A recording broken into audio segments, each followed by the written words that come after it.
ആഗോള സംഘടനയായ ഓക്സ്ഫാമിൻ്റെ റിപ്പോർട്ട് പ്രകാരം ലോകത്തിലെ മൊത്തം ജനസംഖ്യയിൽ പകുതിയോളം പേരുടെയും കയ്യിലുള്ള അത്രയും ധനം 8 ധനികരുടെ കയ്യിലുണ്ടത്രേ. എന്തിനു പറയുന്നു, നമ്മുടെ മൊത്തം കേന്ദ്ര ബജറ്റിൻ്റെ വിഹിതത്തെക്കാൾ എത്രയോ കൂടുതലാണ് ഇന്ത്യയിലെ ചില കോടീശ്വരന്മാരുടെ ആസ്തി. റിപ്പോർട്ടുകൾ പ്രകാരം കഴിഞ്ഞ 10 വർഷത്തിനുള്ളിൽ കോടീശ്വരന്മാരുടെ എണ്ണത്തിൽ ഇരട്ടിയോളം വർധന ഉണ്ടായിട്ടുണ്ടത്രേ. എന്നിരുന്നാലും ഇന്ന് ലോകത്തിലെ തന്നെ ധനികരായ 7 ആളുകൾ ആരൊക്കെയാണെന്ന് നമുക്ക് നോക്കാം.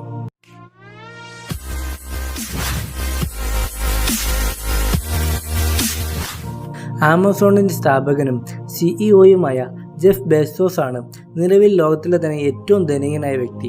1964 മെക്സിക്കോയിലാണ് ഇദ്ദേഹം ജനിച്ചത്. ഇലക്ട്രിക്കൽ എഞ്ചിനീയറിംഗിലും കമ്പ്യൂട്ടർ സയൻസിലും ഇദ്ദേഹം ഡിഗ്രി കരസ്ഥമാക്കിയിട്ടുണ്ട്.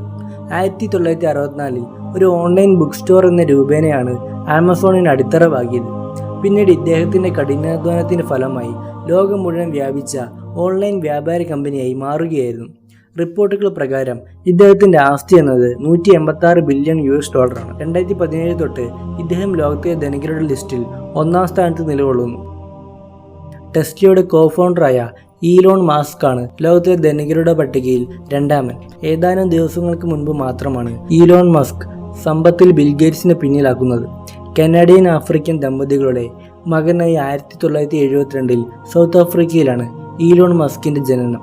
എക്കോണമിക്സിലും ഫിസിക്സിലും ബാച്ചിലർ ഡിഗ്രി എടുത്ത ഈലോൺ മസ്ക് പിന്നീട് വ്യവസായ മേഖലയിലേക്ക് ചേക്കേറുകയായിരുന്നു. ഇദ്ദേഹത്തിൻ്റെ നെറ്റ്വർത്ത് എന്നത് $127.9 ബില്യൺ ആണ്. മൈക്രോസോഫ്റ്റ് കമ്പനിയുടെ കോ ഫൗണ്ടറായ ബിൽഗേറ്റ്സ് ആണ് ലോകത്തിലെ ധനികനായ 3-ാമത്തെ വ്യക്തി. 70കളിലെയും 80കളിലെയും മൈക്രോ കമ്പ്യൂട്ടർ വിപ്ലവത്തിലൂടെയാണ് ബിൽഗേറ്റ്സും ഇദ്ദേഹത്തിൻ്റെ മൈക്രോസോഫ്റ്റ് കമ്പനിയും മുൻനിരയിലേക്ക് എത്തിയത്. 1995 മുതൽ 2007 വരെ ലോകത്തിലെ ധനികരുടെ ലിസ്റ്റിൽ 1-ാമതായിരുന്നു ബിൽഗേറ്റ്സ്. 2006 മുതൽ ഇദ്ദേഹം മൈക്രോസോഫ്റ്റിലെ ഒരു പാർട്ട് ടൈം റോൾ മാത്രമാണ് കൈകാര്യം ചെയ്യുന്നത്. ഇദ്ദേഹത്തിൻ്റെ ആസ്തി എന്നത് $127.7 ബില്യൺ ആണ്. ലോക പ്രശസ്ത കമ്പനിയായ ലൂയിസ് വിറ്റണിൻ്റെ ചീഫ് എക്സിക്യൂട്ടീവായ ബെർണാൾഡ് ആർണോൾഡ് ആണ് ലിസ്റ്റിലെ 4-ാമൻ. 2019 ഡിസംബറിൽ ജെഫ് ബെസ്യൂസിനെ പിന്തള്ളി ബെർണാൾഡ് ആർണോൾഡ് 1-ാമതെത്തിയെങ്കിലും പിന്നീട് താഴേക്ക് പോവുകയായിരുന്നു. 1949 ഫ്രാൻസിലാണ് ബെർണാൾഡ് ആർണോൾഡ് ജനിച്ചത്. 1971 തൻ്റെ പിതാവിൻ്റെ തന്നെ കമ്പനിയായ ഫെറേറ്റ് സാവിനലിയിലാണ് ബെർണാൾഡ് ആർണോൾഡിൻ്റെ തുടക്കം. $121 ബില്യൺ ആണ് ഇദ്ദേഹത്തിൻ്റെ നെറ്റ്വർത്ത്. ബെർക്ക്ഷയർ ഹതാവേയുടെ സിഇഒയും ചെയർമാനുമൊക്കെയായ വാരൻ ബുഫറ്റാണ് ലോകത്തിലെ 5-ാമത്തെ ധനികനായ വ്യക്തി. 1930 അമേരിക്കയിലാണ് വാരൻ ബുഫറ്റിൻ്റെ ജനനം. University of Pennsylvania, Colombian school of business എന്നിവിടങ്ങളിൽ നിന്നായി ബിരുദങ്ങൾ കരസ്ഥമാക്കിയിട്ടുണ്ട്. ലോകത്തിലെ തന്നെ ഏറ്റവും സക്സസ്ഫുൾ ആയിട്ടുള്ള ഇൻവെസ്റ്റർ ആയിട്ടാണ് വാരൻ ബുഫറ്റ് അറിയപ്പെടുന്നത്. 1970 മുതൽ ഇദ്ദേഹം ബെർക്ക്ഷയർ ഹതാവേയുടെ ചെയർമാനായി നിലകൊള്ളുന്നു. $110 ബില്യൺ ആണ് ഇദ്ദേഹത്തിൻ്റെ നെറ്റ്വർത്ത്. ഒറക്കിൾ കോർപ്പറേഷൻ്റെ ചെയർമാനും കോഫൗണ്ടറുമായ ലാറി എലിസൺ ആണ് ലിസ്റ്റിലെ 6-ാമത്തെ വ്യക്തി.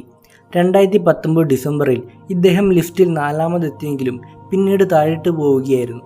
1944 അമേരിക്കയിലെ ന്യൂയോർക്ക് നഗരത്തിലാണ് ലാറി എലിസൺ ജനിച്ചത്.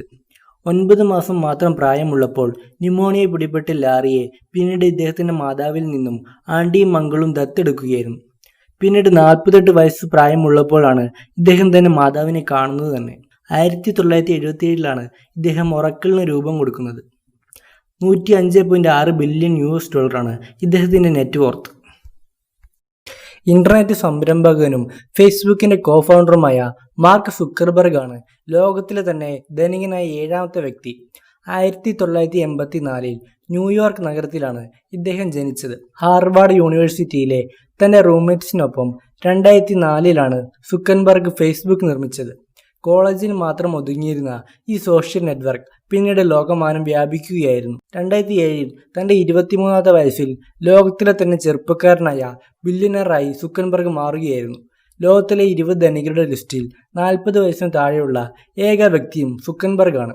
ഇദ്ദേഹത്തിൻ്റെ ആസ്തി $101.7 ബില്യൺ ആണ്.